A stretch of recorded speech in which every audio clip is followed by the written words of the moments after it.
ॐ सदाशिवसमारम्भां शङ्कराचार्यमध्यमाम् अस्मदाचार्यपर्यन्तां वन्दे गुरुपरम्पराम्. Shastriji, possible on the board, you can write this shloka after the class.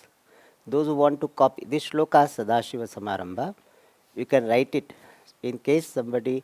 How many would like to read this shloka, copy this shloka? Everybody knows? Ha, those who do not know, for them, you can write it here. Ha. Okay. You write in a Sanskrit and transliteration.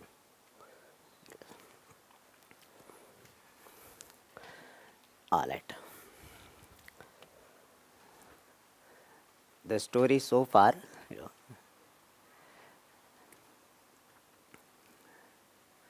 Vedanta starts its main teaching with Atma Anatma Viveka, cognitive separation of the self and non-self. And this Viveka, cognitive separation, is required because the confusion, cognitive confusion between the self and non-self has happened. We have not done anything, it has been there. One good thing about this ignorance and ignorance born problem is that we need not blame ourselves. They have been there. Ignorance was never created, and ignorance born fundamental mistakes also not created at any time. Like sometimes people say, Swami, that is how I am, If you say, why are you so fast? This is how I am, He doesn't claim, So similarly, why are you ignorant?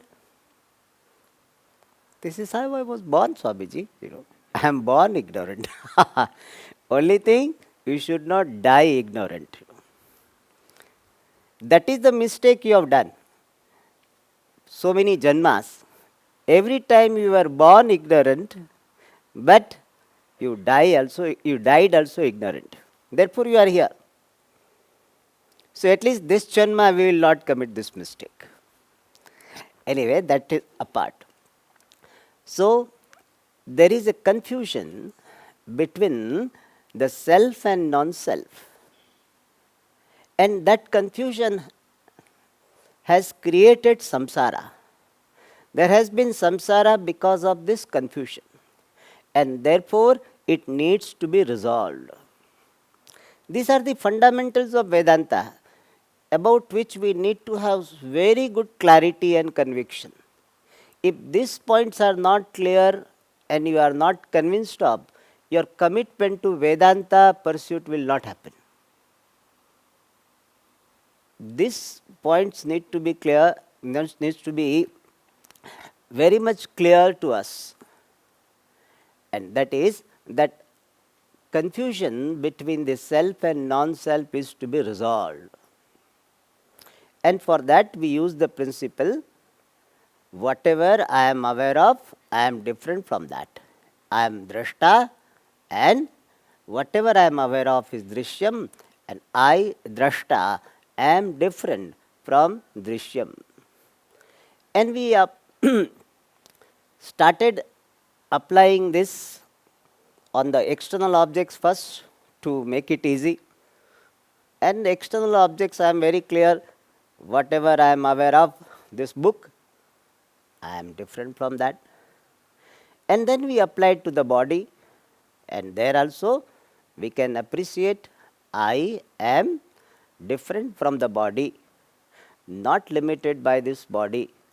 I am not as good as this body, I am aware of this body.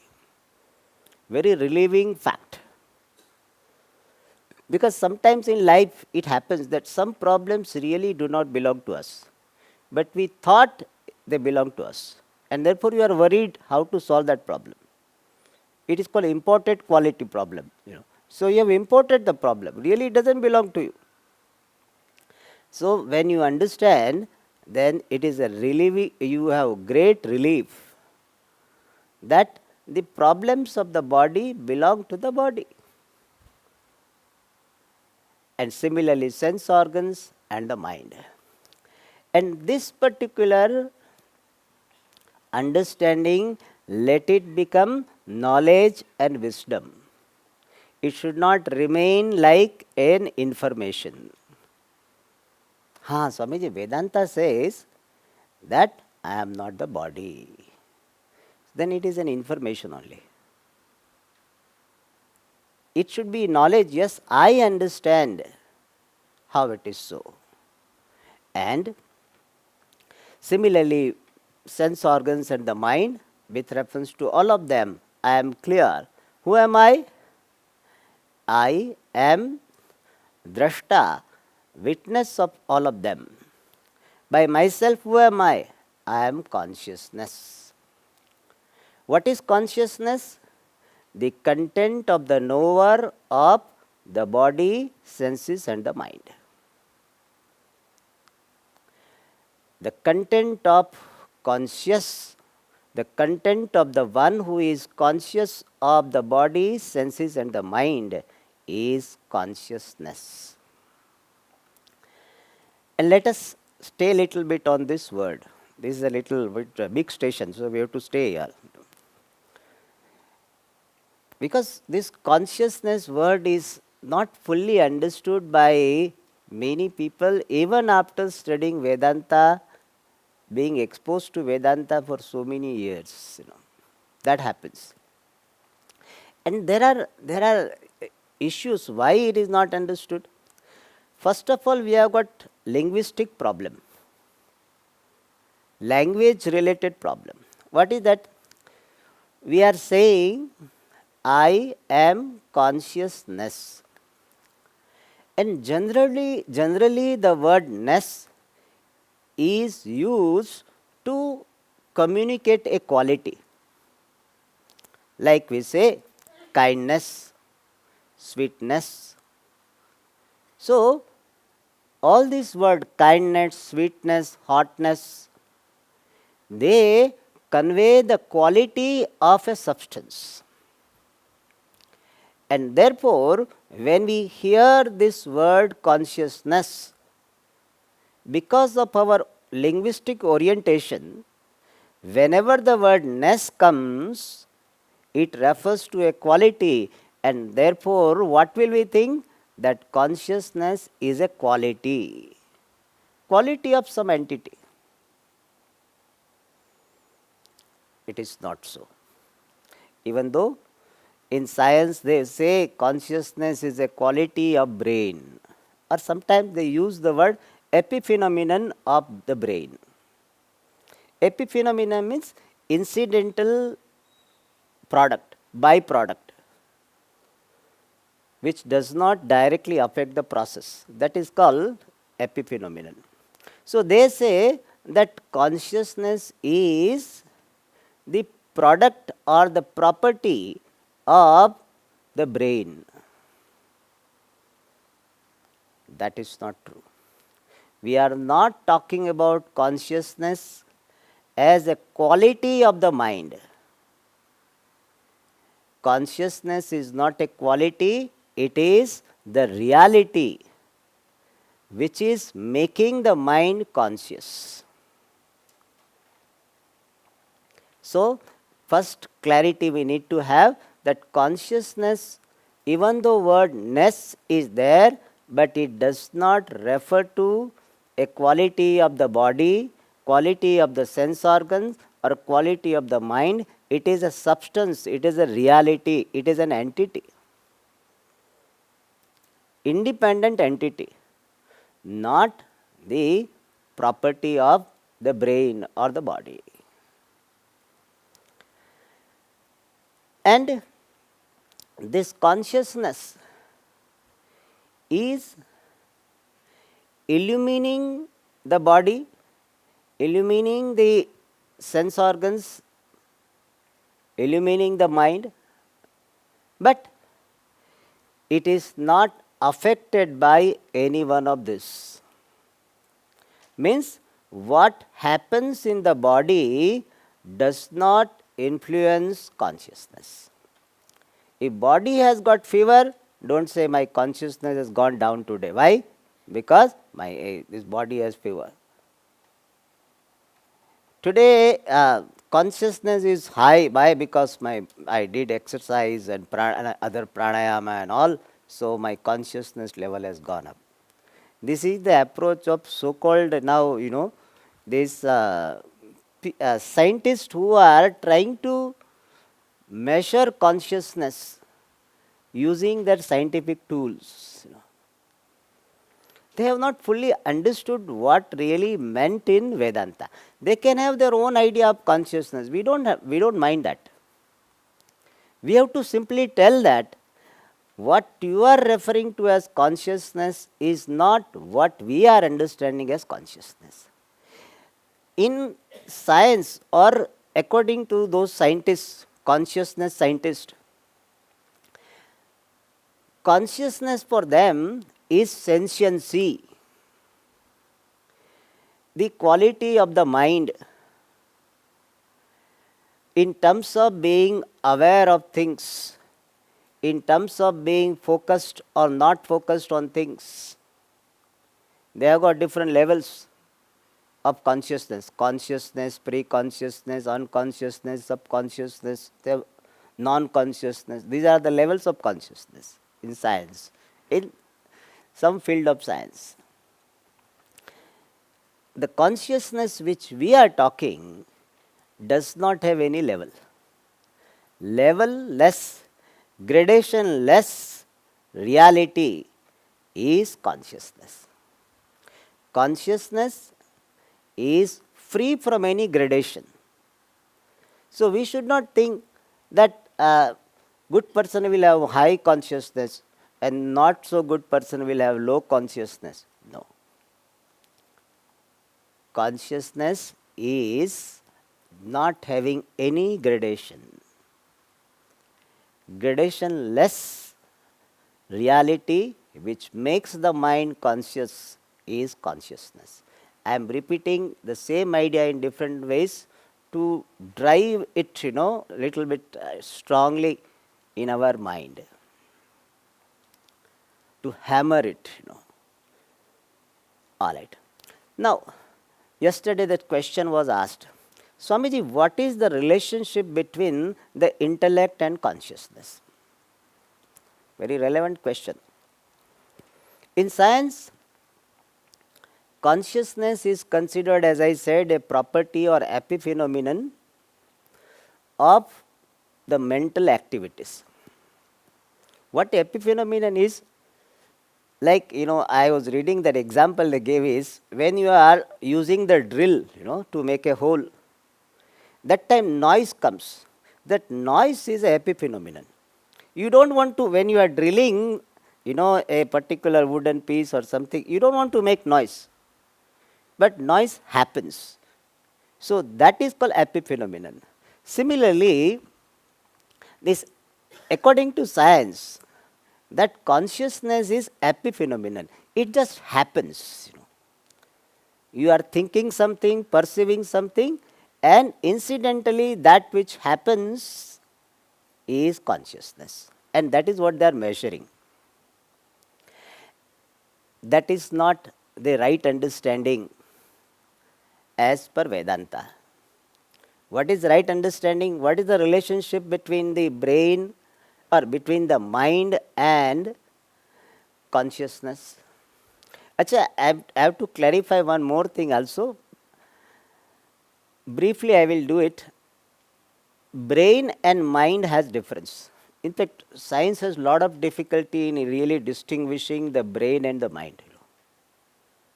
Exactly, they are not able to figure out what mind is. I have a dictionary of psychology, dictionary on psychology. And wonderful thing is, in that the word mind itself is not there, So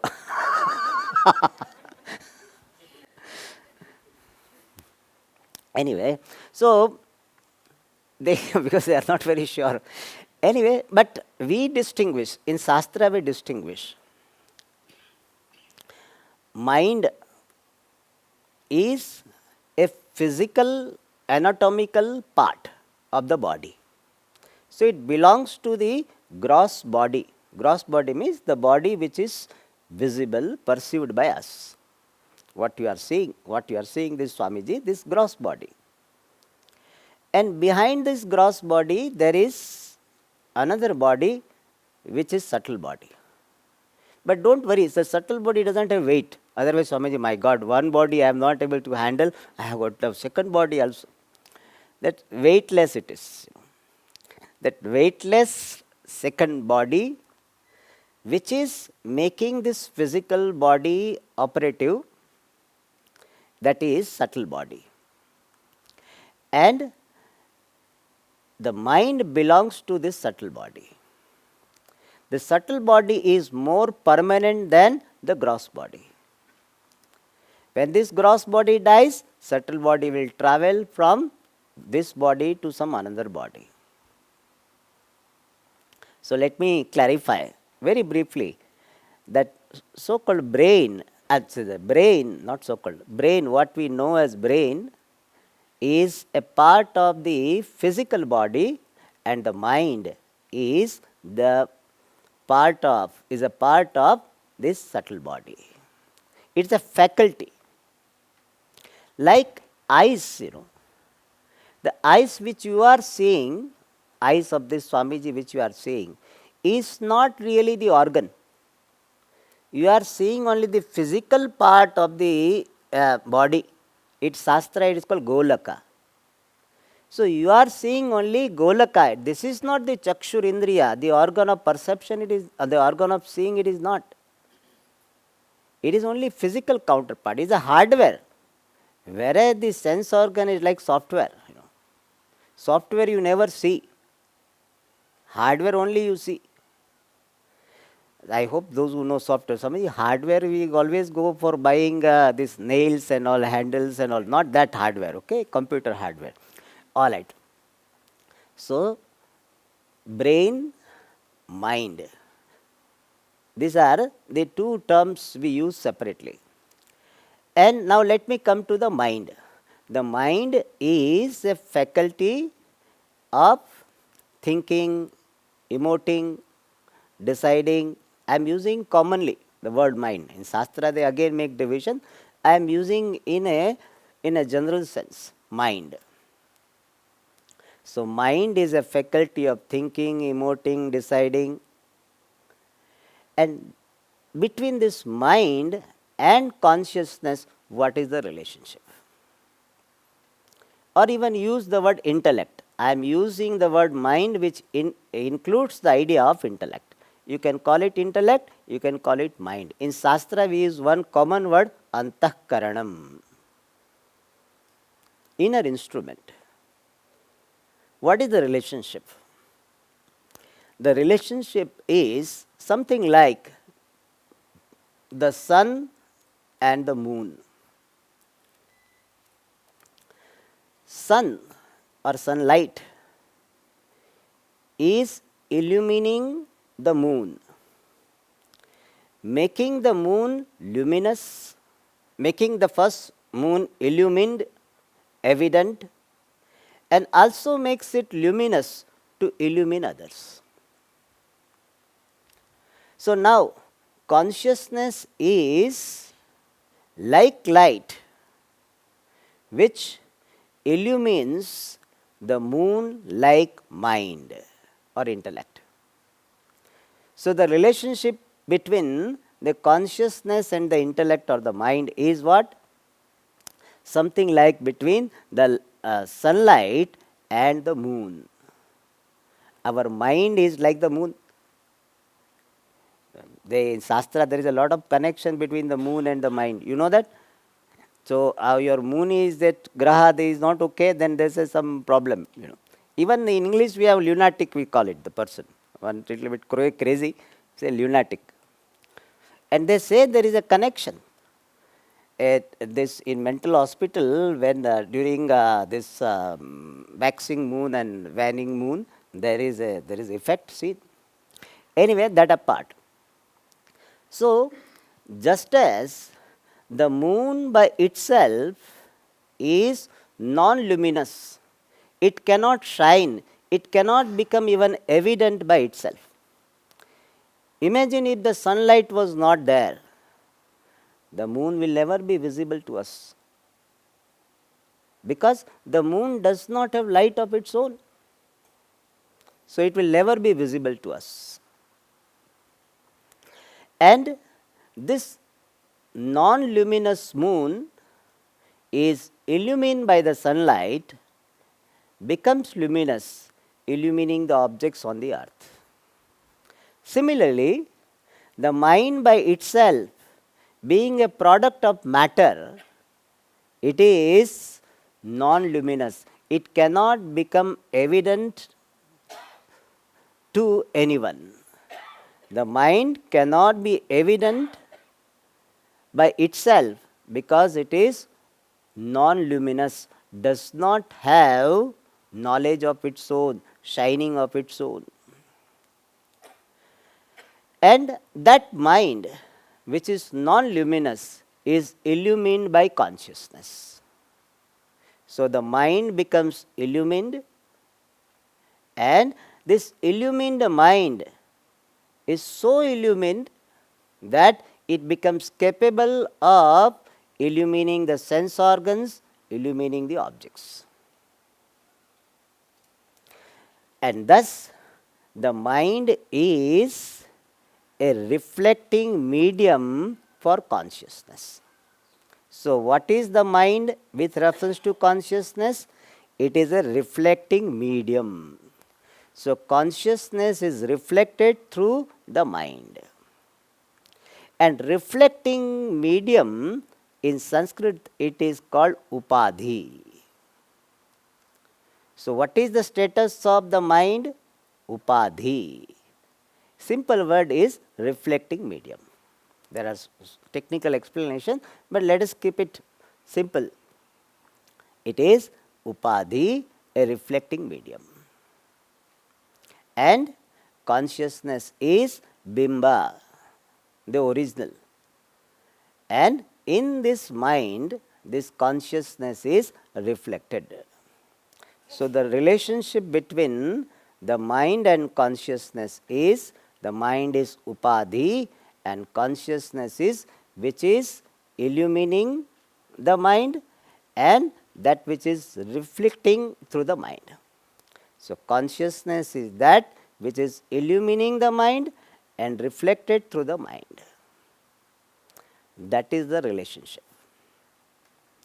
And this consciousness, which consciousness? The consciousness which is different from the body, senses and the mind, which is illumining all three of them, but not limited by any one of them. So, this is the first part of Vedantic teaching. What? I am consciousness, different from, not identical to body, senses and the mind. If this you have understood, you have passed class 1 in Vedanta, standard 1. If this you have understood well. If just there is, Vedanta says like this, then it is information.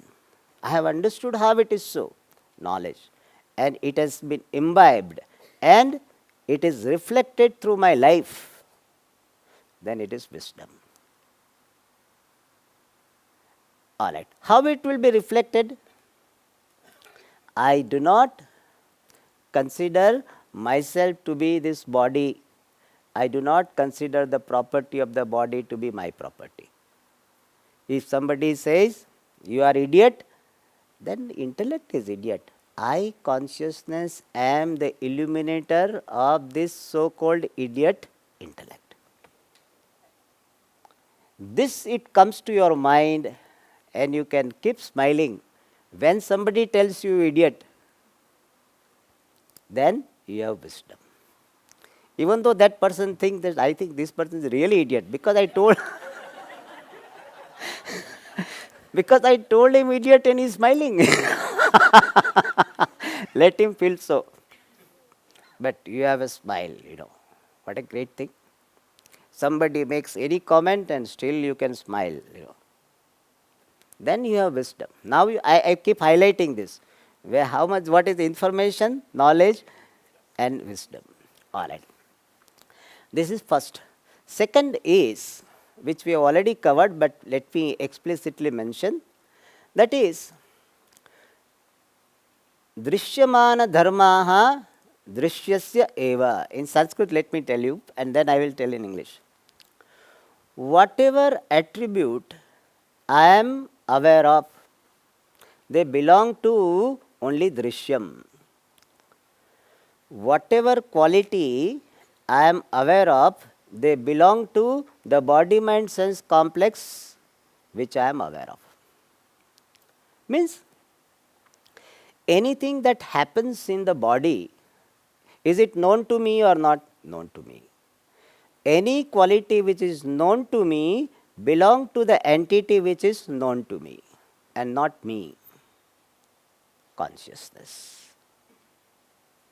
So some disease is already there or people are suspecting, you know. In COVID time one problem was there, you know. When you start getting cold, not only you start worrying about it, people also start keeping distance, you know. In a way, it is good also. But that was a big issue. More than the suffering of COVID, the title of being affected by COVID is a big thing. That was difficult to handle. COVID itself did not create problem sometimes. For sometimes that also created. But many a times it happened. COVID itself was not a problem. But you are stamped like, you know, that you had COVID, you know. So disease is there, disease is there. So disease is known. So it belongs to the body which is known. Similarly, this hearing impairment is known, belong to the ears which are known. What about this dullness of the mind? Swamiji, nowadays my mind is not so sharp, you know. It's dull. Is dullness known to you? That known dullness belong to the mind which is known. Swamiji, I have so much dukkha. You know. Is dukkha known to you? Yes. So that dukkha means sadness or pain. So that dukkha which is known to you belong to the mind which is known to you.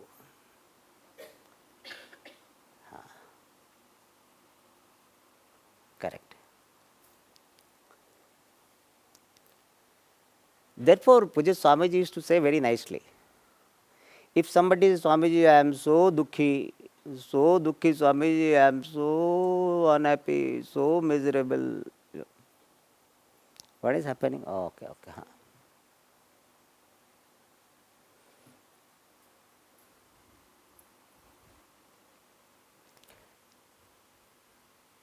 Okay, we'll maybe we can tie it. Tanaya, we can bring some string.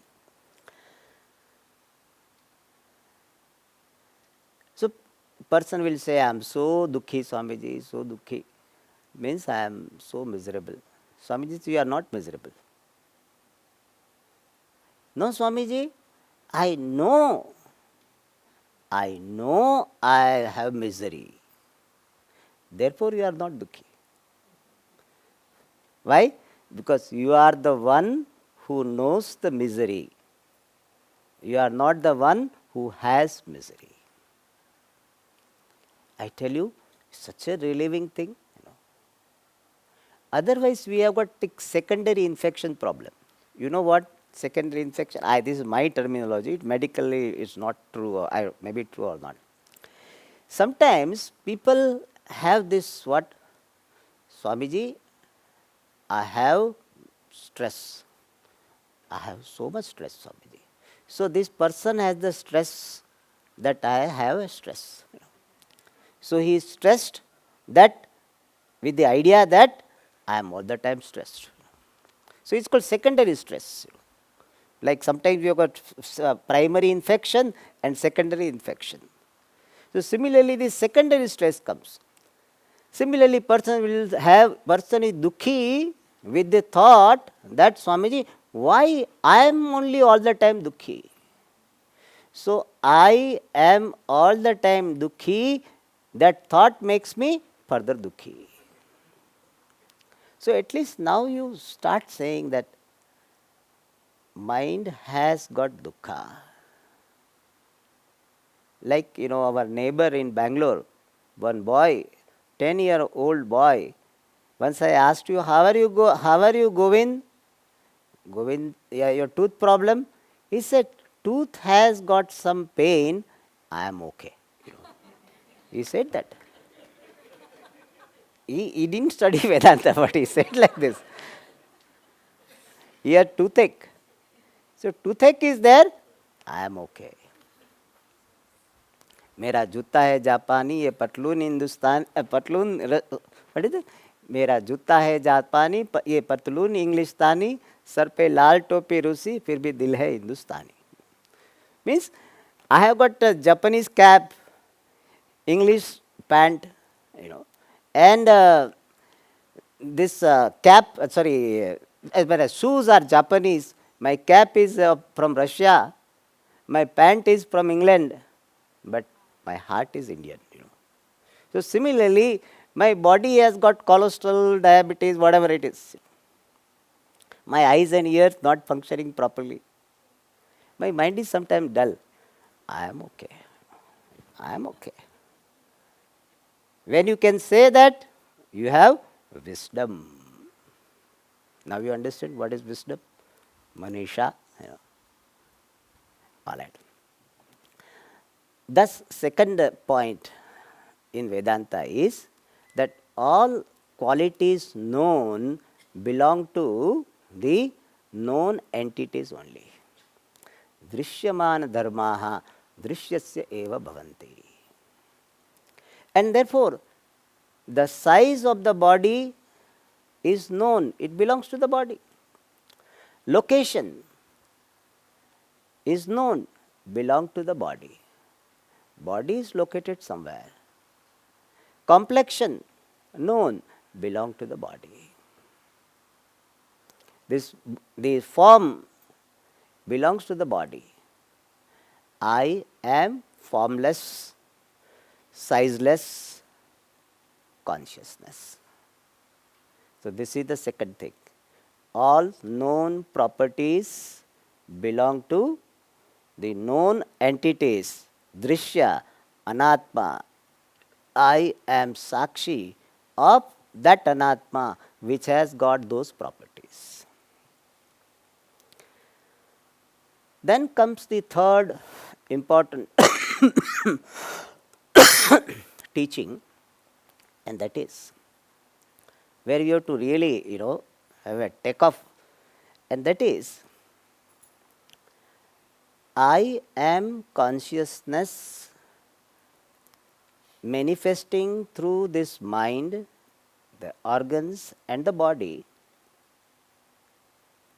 am not only present in this body, I, consciousness, am present in all the bodies. That is a big lift, big shift. Generally what we think, even after studying Vedanta, we think, yes, I am consciousness, Shivoham, Mano, Buddhi, Hankara, Chitta, Ninaham, we do this.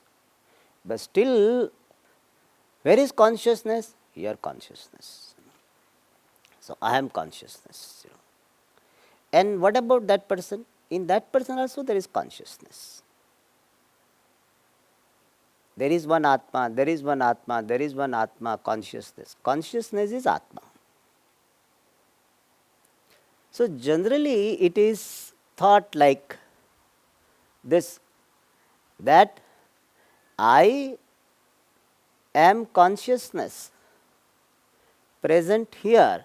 Similarly, it is present there also, there also, there also, there also. So how many consciousness are there? Many consciousness. Many Atmas are there. And this is not the conclusion of some ordinary people. Even great philosophers, thinking, they think like this, that somebody was asked, what is the past tense of think? So he said, I thought and thought and thought and thought, and then got the answer. What? Thunk. Similarly, some people, they think and took wrong decision. So many philosophers also, they will say, I am Atma, but there are so many Atmas. Whether it is Sankhya, Nayayika, they all Nanatmavadi, many Atmas. Whereas Vedanti says, I, consciousness, am the same Atma available in every body. So, your Atma and my Atma are not two different Atmas. In fact, using the word your Atma and my Atma itself is not correct. Why? It is not my Atma. If I say my Atma means what? There is somebody else who is I, to whom this Atma belongs. That's not correct. I Atma, this is a correct expression. Even though we say my Atma, myself we say, it should be myself, together. Myself means me. So, I Atma and you Atma are not the two different Atmas. It is one and the same Atma manifesting through different media, different containers. So all the bodies are like containers. Atma is like space, which is obtaining in different containers. But Akasha, the space is same.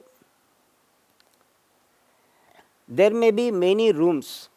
So we can count room number 1, room number 2, room number 3. But the space behind all the obtaining in all rooms is one and the same.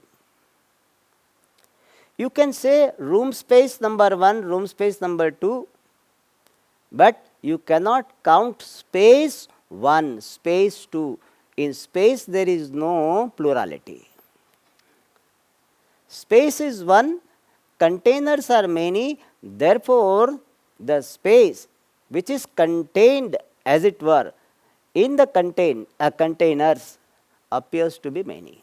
So the manyness of containers is superimposed upon space which is the content. So the content space is free from plurality, but the manyness of containers is attributed to this space. Similarly, I, consciousness, am one and the same, obtaining in all the bodies. In that there is no distinction. People think that Atma is present only in good people, realized people, enlightened people. Consciousness is the same, present in all. And therefore what Vedanta says is, the vision of Vedanta is what? I, consciousness, am the same in all the bodies. Not only human bodies, even in animal bodies. Shuni chaiva shvapake cha panditaha samadarshinaha. whether in a dog or in a great scholar. Brahmane gavi hastini.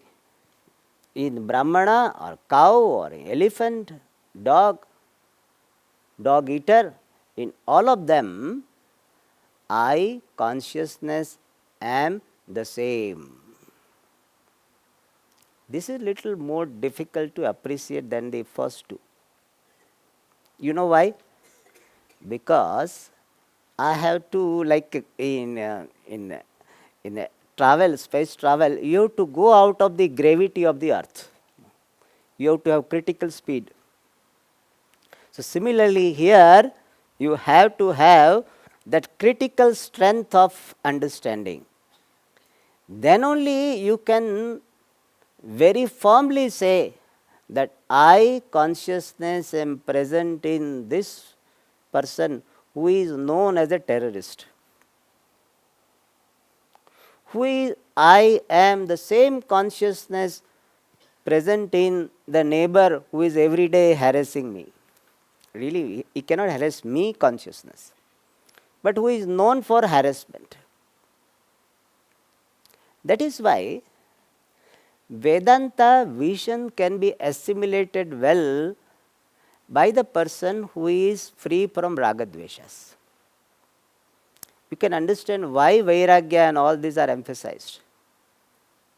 Otherwise, when you are appreciating, I am consciousness present in all, and at that time, the person whom you have hatred will come. And you will not be able to say, I am consciousness present in this body as well. To say that, you need to be free from dvesha. Or, when I say I am present in all, only the people whom you like, they will come. Whereas, the fact to be appreciated is, I am present in all.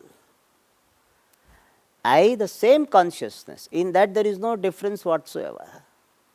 So this is the third important teaching of Vedanta is I, consciousness, which is Atma, am present, uniformly present in all the bodies, all the minds.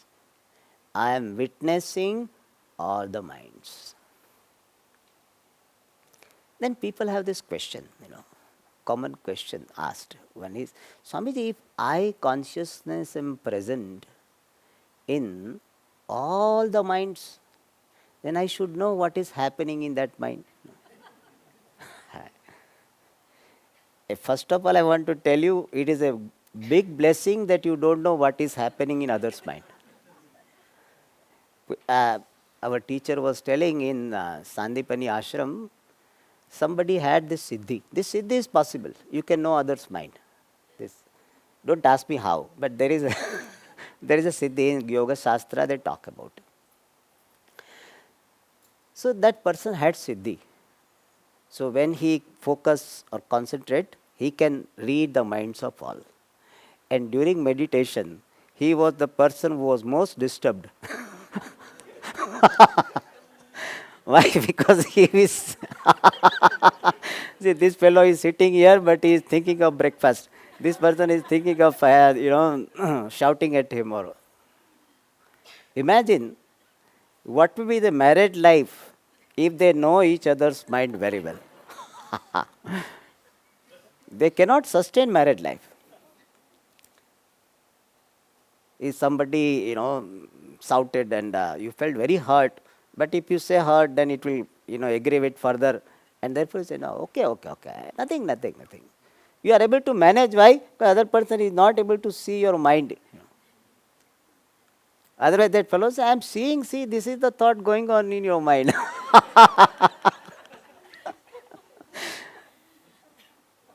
Imagine. So sometimes ignorance is bliss. Whatever person says, yes, Anyway, so first of all, let us not think as a matter of loss. Swamiji, if I am consciousness, I should be knowing the minds of all. But I don't know. First of all, thank God you don't know. Because how will you handle all the data? See, your own mind sometimes becomes so tiring. So many thoughts are there, no? So I'm thinking too much thinking. I want to calm down. So one mind itself you are not able to handle.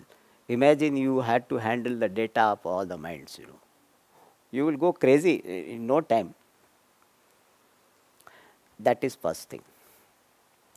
Second thing is, which is the real answer, is consciousness is not the knower of the mind in formal sense. It is consciousness is not knowing the mind. Consciousness is illumining the mind. Means it makes the mind evident, capable of thinking. It does not capture the content of the mind. Like this light is illumining the book, it does not read the book. The difference, no? It illumines the book, does not read the book. So even in this body, with reference to this mind itself, consciousness is not knowing in formal sense. Where is the question of knowing all the minds? And therefore, there is no logical contradiction in understanding I am consciousness illumining all the minds. I am present in all the bodies. Such a beautiful vision. If somebody is shouting at me, so I can say, I am consciousness which is illumining that shouting mind. I am present there also. I am there, consciousness illumining the mind which is very angry with this particular body mind sense complex. If you think in this manner, everything becomes a drama. I, consciousness alone, am present in all. What I am calling I, or what I am calling he, she, it, you, all of them are illumined by one and the same consciousness. All right. And these three aspects of Vedantic teaching are highlighted in the shloka which we were reading yesterday. So we will read the shloka.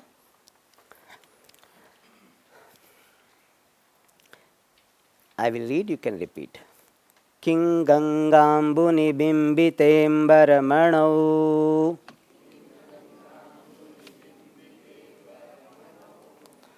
Chandalaviithipayah Purevantaramasti Kanchana Ghati Mrutkumbhayorvambare Pratyagvastuni nistaranga sahajanandavabodhambudhau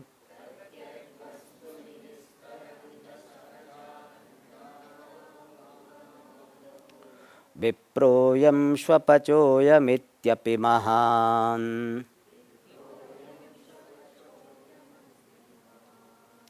Viproyam shvapachoyamithyapi mahan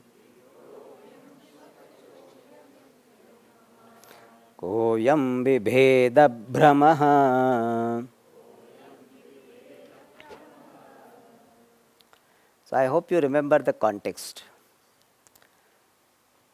Acharya Shankara told the Chandala Rupadhari Shankara, Gacha Gacha. Chandala Rupa Shankara asked the question, whom do you ask to go away? Whom do you refer When you say go away, do you want one body to go away from the other, or you want the Atma, Chaitanyam, to go away from other Chaitanyam?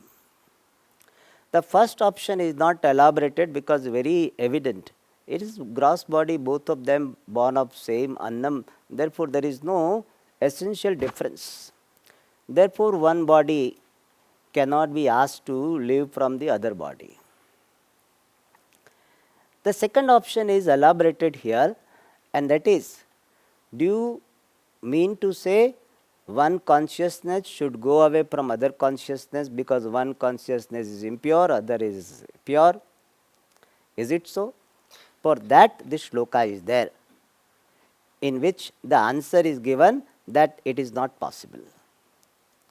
One consciousness cannot be asked to go away from the other consciousness because there is only one consciousness.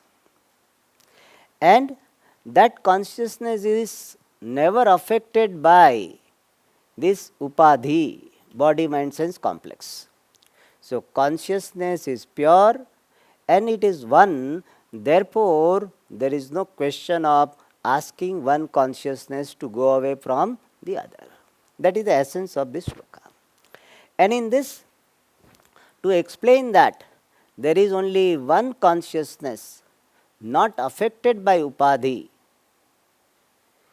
is explained, this idea is explained that there is only one consciousness unaffected by the impurities of upadhi. Two examples are given. I am one consciousness present in all the bodies, not affected by the impurities of all the bodies. The first example given for this is the sun reflected in different bodies of water. The sun reflected in different bodies of water. If the sun is reflected in Ganga, or if the sun is reflected in a pool of water which is in a slum area, though there is dirt in the water of slum area, there is some purity in the Ganges water flowing, and there may be some variation in the reflection, but there is no change whatsoever in the original sun. Original sun is one and unaffected by the impurities of reflecting media. This is the example. Original sun is one, first is one only, even though reflecting media are many, reflections are many, but original sun is one. That is point number one. Second is that original sun is not affected by the impurity of reflecting media. Similarly, consciousness is one, reflecting media are many. That is point number one. Second is consciousness which is one is not affected by the properties of the reflecting media, body, mind, sense complex. This is the idea given here. So, he says, the first example is sun and its reflection. King Gangambuni Bimbitem Baramanau Chandala Vithi Payaha Pure Va Antaram Asti. Kim Antaram Asti? Is there any difference? Antaram is difference. Vantaram is written Va Antaram. Antaram is difference. Kim Antaram Asti? Is there any difference? In what? Ambara Manau. Very beautiful expression. Ambara Mani means the sun. Why is it called Ambara Mani? The sun. S-U-N sun, okay? Don't remember S-O-N. So, the sun is called Ambara Mani, Ambara means space. Mani means jewel. Tamil Mani means clock, no? Here it is not. It is a universal clock in a way. So Mani means jewel. The sky jewel, Ambara Mani. And what is that? The sun. So Ambara Mani, the sun. In the sun, which is reflected Gangambuni in Ganges water. So one reflection is in Ganga water. Here Ganga stands for this purity, sacredness, which is the example for Brahmana body, Acharya Shankara body. So he wants to give the example for these two bodies. So Gangambuni, in this pure water, the sun is bimbite, reflected. The sun reflected in Ganges water or Chandala Vithi Payaha Pure. In fact, after Payaha there should be a hyphen because word continues. Pure. Pure means the pool. Payaha means water, pool of water. The sun is reflected in the pool of water. Where is that water? Vithi. Flowing in the street. Street. Vithi means street. Whose street? Chandala. The street where all Chandalas are staying. So they don't care for all cleanliness, you know. So Chandala Vithi Payaha Pure Bimbite Ambaramano. In the sun reflected in Ganges water or in the sun reflected in the pool of water flowing in the street of Chandala, Kim Antaramasti? Is there any difference? Here Kim is not Prashnarthe, Aksheparthe Kim. Is there any difference? Means what? There is no difference. There is no difference in the sun which is reflected in Ganges water or reflected in that slum water. The sun remains pure. The sun is one and the same, not affected by, elevated by the purity of Ganges, nor devalued based on the reflection in this slum water. The sun glory remains the same. So for that, what is the Dashtanta? Whether consciousness is reflected in the Brahmana body, like Ganga water, or consciousness reflected in the Chandala body, which is like the slum water. In consciousness, there is no difference. Consciousness is unaffected by the impurity of reflecting medium.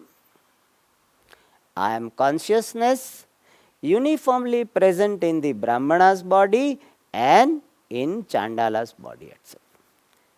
I am one and the same. And I am neither Chandala consciousness or Brahmana consciousness. I am one consciousness which is free from being Chandala and Brahmana. So this is the first example. Then the second example will be given of Akasha. Whether Akasha is obtaining in Kanchana Ghati. Kanchana means golden.